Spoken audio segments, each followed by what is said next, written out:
하나님의 말씀은 구약성경 스가랴서 4장 1절로 6절 말씀이 되겠습니다. 구약성경 스가랴서 4장 1절로 6절 말씀이 되겠습니다. 구약성경 1315페이지 스가랴서 4장 1절로 6절 말씀 우리 한 절씩 교독하겠습니다. 내게 말하던 천사가 다시 와서 나를 깨우니 마치 자는 사람이 깨우임 같더라.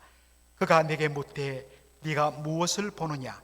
내가 대답하되 내가 보니 순금 등대가 있는데 그 꼭대기에 주발 같은 것이 있고 또 그 등대에 7 등잔이 있으며 그 등대 꼭대기 등잔에는 7 관이 있고 그 등대 곁에 2 감람나무가 있는데 하나는 그 주발 우편에 있고 하나는 그 좌편에 있나이다 하고 내게 말하는 천사에게 물어 가로되 내 주여 이것들이 무엇이니까? 내게 말하는 천사가 대답하여 가로되 네가 이것들이 무엇인지 알지 못하느냐? 내가 대답하되 내 주여 내가 알지 못하나이다. 다 같이요. 그가 내게 일러 가로되 여호와께서 스룹바벨에게 하신 말씀이 이러하니라. 만군의 여호와께서 말씀하시되 이는 힘으로 되지 아니하며 능으로 되지 아니하고 오직 나의 신으로 되느니라. 아멘. 스가랴서 4장 6절 말씀은 저희가 아주 많이 들었던 말씀입니다. 어떤 의미에서 이번 시간 안에 다 다루지 못하기 때문에 아마 6절부터는 다음 주에 한 번 더 다루게 될 것입니다. 오늘 저는 2020년 마지막 주일 말씀으로 스가랴서 강해를 이어가면서 세상의 빛이라는 제목으로 말씀을 전하고자 합니다. 2020년 제가 주보 칼럼에도 실었습니다만 저와 여러분의 인생 역사에 있어서 결코 잊을 수 없는 그런 한 페이지를 장식할 것입니다. 코로나 바이러스로 인하여서 온 세계가 공포에 떨었고 지금도 떨고 있습니다. 아직도 그 기세가 꺾일 줄 모르고 확산한 일로에 놓여 있습니다. 참으로 충격적인 것은 세계 최고의 그런 경제력과 그리고 의료 시설을 자랑하던 미국이 여러 가지 이유가 있지만 어쨌든 간 가장 많은 감염자와 전 세계에서 가장 많은 사망자를 냈다는 정말 어이없고 슬픈 이 참담한 소식을 우리는 직면하고 있습니다. 하나님께서 바로 겸손케 하시려는 그러한 특별한 의도도 있는 줄을 저희들은 압니다. 감사한 것은 하나님께서 또 의료진들, 연구진들에게 지혜를 주셔서 코로나 백신이 개발되었고 임상실험을 거쳐서 이제 접종이 시작되었습니다. 아마도 내년 상반기 4, 5월 정도면 거의 상당수의 미국인들이 접종을 마치고 이제 집단 면역력이 생겨서 어느 정도 모든 것들이 상반기에는 일상이 회복되고 그리고 닫혔던 그런 모든 것들이 열리면서 내년 상반기 시점에는 온 성도들이 함께 마스크를 벗고 다 같이 모여서 감격적으로 예배드리는 그날이 반드시 올 줄 믿고 하나님이 주실 줄을 믿습니다. 그런 소망을 가지고 2020년 마지막 주일을 보내고자 합니다. 오늘 저는 순서를 따라 스가랴서 4장에 나오는 5번째 환상을 다루고자 합니다. 스가랴서 4장 2절로 3절 보면 스가랴가 본 5번째 환상의 내용이 소개됩니다. 그가 내게 묻되 네가 무엇을 보느냐? 스가랴의 눈앞에 환상이 펼치는 가운데 여호와의 사자가 스가랴에게 묻습니다. 내가 무엇을 보느냐? 내가 대답하되 내가 보니 순금 등대가 있는데 그 꼭대기에 주발 같은 것이 있고 또 그 등대에 7 등잔이 있으며 그 등대 꼭대기 등잔에는 7 관이 있고, 여러분 머릿속으로 한번 이 환상의 내용을 한번 그려보십시오. 순금 등대, 등잔대, 램프 스탠드가 눈앞에 보이는데 모양이 특이합니다. 그 순금 등대의 제일 꼭대기에는 큰 주발, 커다란 볼 같은 것이 놓여 있고 그 아래쪽에 7개의 등잔이 놓여 있고 그 주발과 7 등잔 사이에 7 관이 연결되어 있다는 것입니다. 그런데 여러분들, 우리 한글 성경에는 7 관, 커다란 주발과 7개의 등잔을 연결하는 파이프를 7 pipes 혹은 7 channels 이렇게 되어 있는데, 원래 히브리 원어로 보면 이렇습니다. 7 관은 sevens and 7 pipes, 49개의 파이프로 되어 있습니다. 다시 말하면 이 순금 등대 위에 큰 주발이 있고 볼이 있고 그 아래 7개의 등잔이 있는데, 주발과 등잔, 하나의 등잔에 7개의 파이프가 주발과 연결되어 49개의 파이프가 연결된 그런 모양입니다. 그리고 이 순금 등대 좌우에는 각각 하나씩 2개의 감람나무, 올리브 트리가 세워져 있습니다. 그런데 이 올리브 트리, 감람나무의 역할이 뭐냐? 스가랴서 4장 12절, 우리가 이제 다음에 보겠습니다만 4장 12절에 이것을 알 수 있는 내용이 나옵니다. 다시 그에게 물어가로되 금기름을 흘려내는 2 금관 옆에 있는 이 감람나무 2가지는 무슨 뜻이니까? 여기서 우리가 어떤 면에서는 추측해낼 수 있는 대로 이 2 감람나무 그리고 이 금등잔대의 주발은 2개의 파이프로 연결되어서 이 감람나무에서 올리브 기름이 그 파이프를 통해서 주발에 담겨지면 그 주발과 7 등잔을 연결하는 49개의 또 다른 작은 파이프를 통하여서 기름이 공급되고 그것을 통하여 7 등잔에서 환하게 불빛이 빛을 비춘다 하는 이러한 환상을 보게 된 것입니다.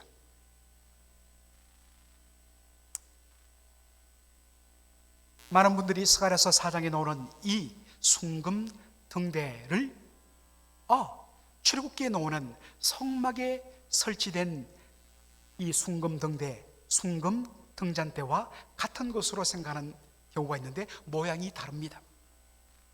자, 출애굽기 25장 31절로 32절을 보시면 성막 안에 설치된 메노라, 바로 이 순금으로 만든 등잔대의 모양이옵니다. 너는 정금으로 등대를 쳐서 만들되 그 밑판과 줄기와 잔과 꽃받침과 꽃을 한 덩어리로 연하게 하고 가지 6을 등대 곁에서 나오게 하되 그 3가지는 이 편으로 나오고 그 3가지는 저편으로 나오게 하며, 금으로 등잔대를 만드는데 줄기를 세우고 오른편 왼편에 각각 3개의 가지, 그래서 총 6가지의 가지가 뻗어나오도록 그렇게 모양을 만들고 줄기와 이 6개의 가지 위에 7개의 등잔을 만들어 설치하라 하는 것입니다. 반면에 조금 전에 저희들이 보았던 스가랴가 환상 중에 봤던 금등잔은 어떻습니까? 모양이 다릅니다. 금 등잔대 위에 제일 위에 큰 볼 주발이 있고 그 아래에 7개의 등잔이 놓여 있고 관으로 연결되어 있는 모양입니다. 그래서 그림으로 그린다면 아마도 이런 모양이 될 것입니다. 인터넷을 보면 스가랴가 본 환상 중에 본 등잔대에 대하여서 각각 그림이 조금씩 달라요. 그러나 거의 이런 모양입니다. 두 개의 올리브 나무, 거기에서 관이 연결되어 주발에 기름을 공급하고, 이 주발에 담긴 기름이 그 아래에 있는 7개의 등잔대에 49개의 관을 통하여서 기름을 공급하면 불이 활활 하며 빛을 비추는, 반면에 성막의 등잔대는 여러분이 보신 대로 저런 모양입니다. 나뭇가지의 모양, 그 위에 7개의 등잔이 설치된 모양입니다. 모양이 다릅니다. 또 하나의 근본적인 차이가 있습니다. 그것은 등불을 밝히는 기름의 공급 방식입니다.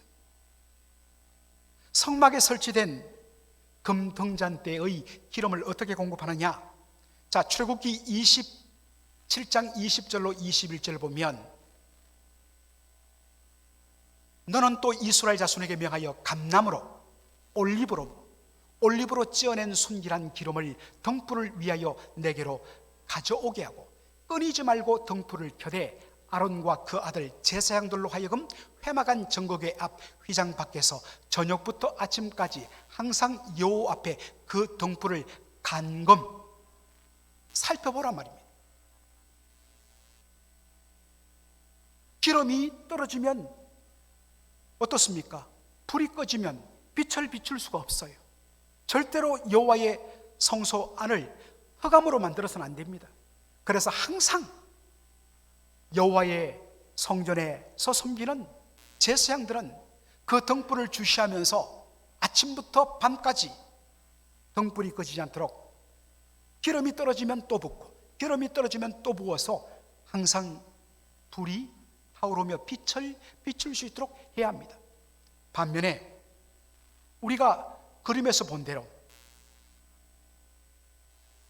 스가랴가 본 이 금등잔대는 두 올리브 기름으로부터 끊임없이 기름이 주발로 공급되고, 그 주발에 가득 찬 기름, 그 기름이 49개의 관을 통하여서 7개의 등잔에 끊임없이 공급되므로 사람이 인위적으로 기름을 붓지 않아도 되는 그런 충분함이 항상 있는 것이 스가랴가 본 이 금등잔대의 특징입니다. 자, 이제 우리는 다음으로 접근해야 되는데, 이 5번째 환상이 의미하는 것이 무엇일까 하는 것입니다.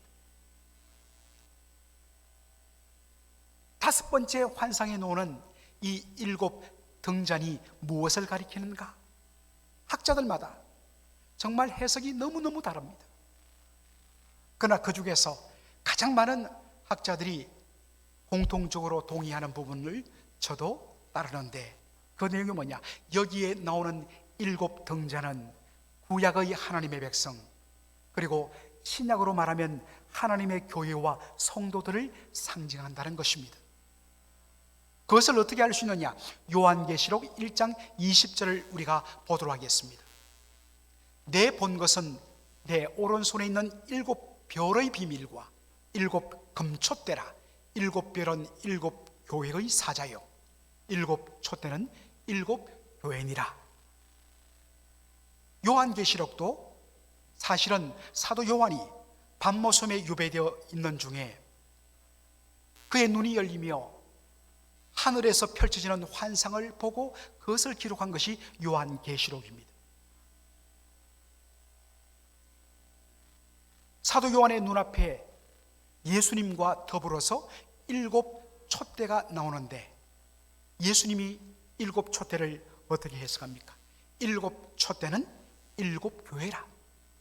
물론 1차적으로 이 7 교회는 소아시아에 위치했던, 실제로 존재했던 7 개의 교회들입니다.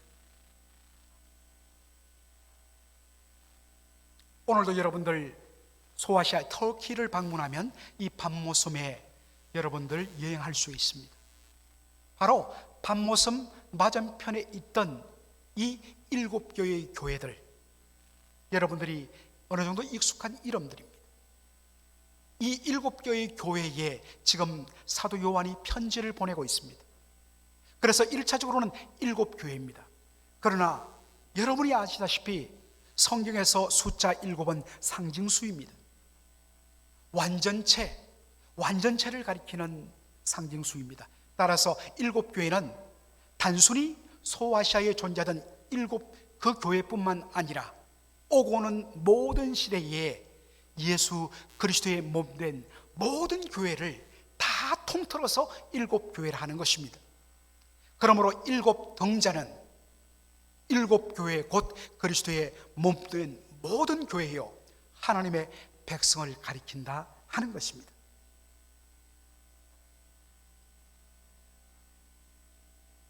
그렇다면 하나님의 백성, 신약으로 말하면 그리스도의 몸된 교회를 왜 등잔불로 그렇게 묘사하는가 하는 것입니다. 그것은 하나님의 백성과 교회가 부름받은, 구원받은 하나님의 백성으로 그리스도 예수의 제자로 그리스도 예수의 몸된 교회로 부름받은 사명 때문입니다. 그것을 잘 보여주는 두 말씀이 있습니다. 첫 번째는 이사야 60장 1절로 3절의 말씀입니다. 이사야 60장 1절로 3절, 우리 다 같이 한번 읽어보도록 하겠습니다. 일어나라, 빛을 발하라. 이는 내 빛이 이르렀고 여호와의 영광이 내 위에 임하였음이니라. 보라, 어두움이 땅을 덮을 것이며 캄캄함이 만민을 가리우려니와 오직 여호와께서 내 위에 임하실 것이며 그 영광이 내 위에 나타내리니 열방은 내 빛으로 열왕은 비치는 내 광명으로 나오리라. 하나님께서 왜 이스라엘을 하나님의 백성으로 택했느냐? 그저 축복받고 그들만이 특별한 민족이 되어서 이 땅에서 최고 똑똑한 민족 되기 위해서인가? 그렇지 않다는 것입니다. 일어나 흑암에 잠긴 이 세상 만민들에게 빛을 비추도록 하기 위하여서 하나님께서 이스라엘 백성들을 택했다는 것입니다. 이것은 하나님의 은혜로 택함받은 모든 백성들에게도 똑같이 적용되는 말입니다. 하나님의 백성이 세상을 향하여 나가 어둠에 잠긴 이 세상에 빛을 비출 때에 비로소 세상 사람들은 자신이 그동안 흑암 가운데 빠져 있었다는 것을 알고 그 빛을 보고 광명으로, 빛으로, 하나님께로 그들이 나오는, 그것을 위하여 하나님께서 이스라엘을 하나님의 백성으로 택했다는 것입니다. 이것을 예수님께서 신약 버전으로 하신 말씀이 뭐냐? 마태복음 5장 14절입니다. 너희는 세상의 빛이라. 산 위에 있는 동네가 숨기우지 못할 것이요, 너희는 세상의 빛이라. 세상을 향하여 일어나가 빛을 비추어 흑암에 잠긴 수많은 사람들을 빛으로 다시 불러들이도록 하기 위하여 내가 너희들을 세우고 구원했다라고 말씀하십니다. 그렇다면 하나님의 백성, 하나님의 교회가, 그리스도의 몸된 교회가 세상을 향하여 발할 빛은 도대체 뭔가? 그것을 예수님께서 마태복음 5장 16절에서 우리에게 말씀하십니다. 이같이 너희 빛을 사람 앞에 비추게 하여 저희로 너희 착한 행실을 보고 하늘에 계신 너희 아버지께 영광을 돌리게 하라. 예수님이 말씀하시는 너희는 세상의 빛이란 것, 빛을 발하는 것은 뭐냐? 사람들 앞에 너희들이 보여야 할 착한 행실이라는 것입니다. 단순히 착한 행실은 단순히 착하게 사는 것 뿐만 아니라 이 착한 행실 속에는 그 속에 사랑과 의와 거룩과 정직과 공의와 진실됨과 같은 모든 하나님의 인격과 성품을 다 담는 표현이 뭐냐? 착한 행실입니다. 하나님의 인격과 성품을 담는 삶, 이것이 착한 행실이라는 것입니다. 성도의 사명은 뭐냐? 우리의 삶을 통하여, 우리의 말을 통하여, 우리의 얼굴을 통하여, 그리고 우리의 모든 행위를 통하여 눈에 보이지 아니하시는 우리가 믿는 하나님이 살아계시는 하나님이요, 실제로 존재하시는 하나님이요, 역사하시는 하나님이요, 그 하나님이 바로 이러한 인격과 성품을 가지신 분이란 것을 우리의 삶을 통하여 세상에 비치는 것, 드러내는 것이 성도의 부르심의 목적이라는 것입니다. 성도를 통하여, 그들의 착한 행실을 통하여 빛을 바라본 세상 사람들이 보이는 반응이 뭐냐? 너희 착한 행실을 보고 하늘에 계신 너희 아버지께 영광을 돌리게 하라라고 말씀하십니다. 하나님께 영광을 돌린다는 것은 두 가지입니다. 첫째로는 세상 사람들이 비로소 하나님을 인지하고 인정한다는 것입니다. 당신들을 보니까 당신들이 믿는다는 그 하나님은 바로 이런 분이겠구나, 우리가 그려집니다. 또한 왜 당신이, 예수 믿는 사람이 우리와 다른 구별된 그런 삶을 사는지 이제 알았습니다. 바로 당신들이 믿는 하나님 때문에 당신들이 우리와 전혀 다른 구별된 삶을 사람인 것을 알았습니다.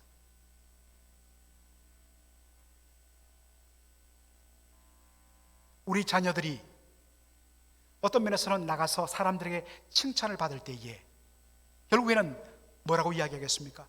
야, 너희 부모가 참 대단하다. 보지 못했지만, 만나보지 못했지만 너희 부모님이 어떤 분인지 알겠다. 여러분, 이것만큼 부모의 어떤 면에서는 명예를 더 높이는 것이 어디 있겠습니까? 똑같은 것입니다. 둘째는 이것을 본 사람들이 결단하게 됩니다. 그동안은 몰랐었습니다. 자신이 흑암에 잠겨 있는지, 자신이 얼마나 큰 죄인인지 몰랐습니다. 나름대로 자기의 기준에서 자기가 비치고 자기만큼 괜찮게 사는 사람도 없다고 생각했어요. 그런데 하나님의 인격과 성품을 닮은 성도들이 뿜어내는 빛을 보고서 비로소 내가 지금까지 어둠에 잠겨 있구나, 이것이 죄였구나 알게 된다는 것입니다. 그래서 성도를 통하여 빛 대신 하나님께로 그들이 돌아와 그들도 이제는 빛의 자녀의 대열에 함께 설 때에 이것이 하나님께 영광이 된다는 것입니다. 이것을 위하여 교회가 존재합니다. 교회가 모여서 서로를 축복하고 위로하고 격려하고, 더군다나 이민생활하는 저희들 얼마나 이 공동체가 중요합니까? 그러나 그 단계에서 벗어나야 한다는 것입니다. 넘어서야 한다는 것입니다. 왜냐하면 우리는 단순히 외로운 이민생활 하는 가운데 서로를 위로하고 격려하고 함께 모여 교제하는 정도로만 하도록 하기 위하여 하나님께서 교회를 만드신 것이 아니기 때문입니다. 날마다 이 말씀을 통하여 도대체 내가 누구며 교회가 무엇인지, 무엇을 위하여 부름받고 세움받은지를 계속적으로 거듭거듭 도전받고 자극받고 우리가 다시 몸부림쳐야 하는 것입니다. 하나님께 영광을 돌리는 삶은 제가 여러분 말씀드린 대로 내가 가진 어떠한 것으로 하나님을 기쁘시게 하고 하나님께 뭔가를 내가 더해드리는 것이 아니라 우리를 통하여 눈에 보이지 않는 하나님을 세상에 보이도록 반사하는 것, 이것이 하나님께 영광을 돌리는 것입니다. 여러분, 다시 한 번 더 우리는 확인받아야 됩니다. 여러분은 세상의 빛으로 부름받은 이 사명에 합당한 삶을 살고 계십니까? 이 질문에 온전히 예스라고 대답하는 사람 아무도 없는 것 압니다. 그러나 분명한 사실, 이 사명에 대하여서 몸부림치고 이 사명대로 살지 못한 것에 대해서 아파하고 이것 때문에 기도하고 또다시 그 사명을 붙들고 내가 무엇을 위하여 존재하며 우리 교회가 무엇을 위하여 세워졌는가, 이 사명에 초점을 맞추는 삶, 우리의 착한 행실을 통하여 세상 사람들 앞에 빛을 비추는 하나님의 영광을 드러내는 삶, 그런 것에 대하여서 날마다 매 순간마다 말씀을 통하여 우리가 도전받고, 그것 때문에 우리가 말씀을 묵상하고, 그것 때문에 성경 공부하고, 그것 때문에 우리가 날마다 말씀을 정독하는, 그렇지 않으면 우리는 얼마나 자주 금방 망각에 빠지고 다시 우리의 편한, 그저 우리 소견에 오른 대로 살아갈 수밖에 없는 저희들이기 때문에 끊임없이 이런 말씀의 도전이 필요한 것입니다. 여러분, 등잔대에 놓여있는 이 7 등잔에서 항상 빛을 발하도록 하기 위해서는 무엇이 필요합니까? 기름이 공급되어야 합니다. 아무리 금으로 번쩍번쩍 만들었더라도, 다 갖춰졌더라도 그 등잔대에 기름이 공급되지 아니하면 절대로 불을 밝힐 수 없는 것입니다. 마찬가지입니다. 너희는 세상의 빛이라. 일어나 세상을 향하여 빛을 발하라고 우리는 부름을 받았는데, 그러기 위해서는 우리의 영혼의 등불에 기름이 충만하게 채워져야만 불을 땡길 때에 환하게 빛을 비출 수가 있는 것입니다. 세상을 밝히는 이 등잔에 공급되는 기름이 무엇이냐? 예수님께서 이것을 잘 설명합니다. 누가복음 4장 18절에 예수님께서 이사야 61장 1절로 3절의 말씀이 자신에게 응했다면서 택해서 읽었던 성경 구절을, 누가복음 4장 18절, 주의 성령이 내게 임하셨으니 이는 가난한 자에게 복음을 전하게 하시려고 내게 기름을 부으시고,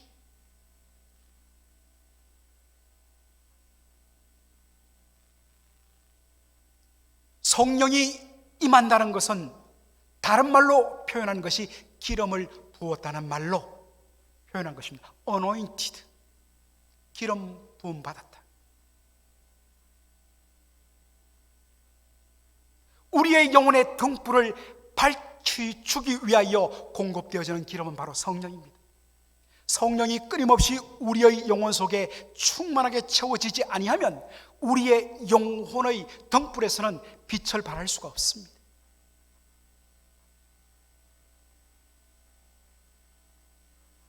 성령으로 충만함을 받고 성령이 우리의 모든 삶의 인격을 지배할 때에 비로소 맺혀지는 것이 뭐냐? 성령의 열매입니다.